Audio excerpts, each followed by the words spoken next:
na kawo ku da Allah ku kawo ban kuɗi na in tafi man ina sabboyi ba. Allah wannan ga mu zai zo yana tambaya wani. Allah an cinye ka gida kana ci Allah ta ba. Kai ka fece ka wannan wajen mu mun fi karfinka mu ba ma biya dama haka miki. To an cinye duk abin da za ka yi sai ka yi. Kai dan ma ban fito da karfe ba da na buga ma can aiki.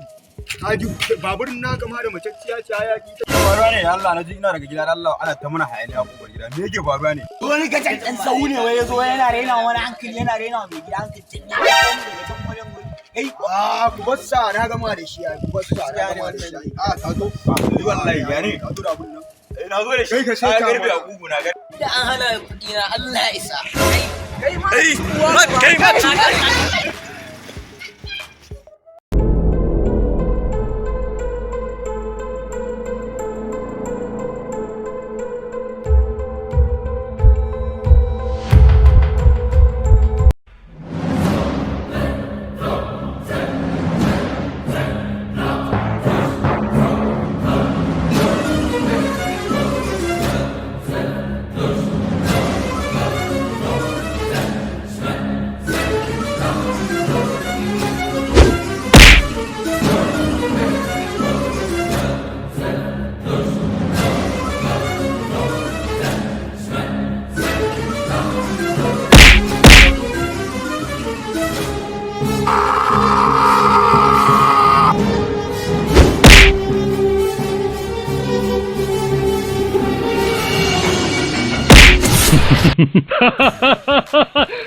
Ha ha ha ha ha ha!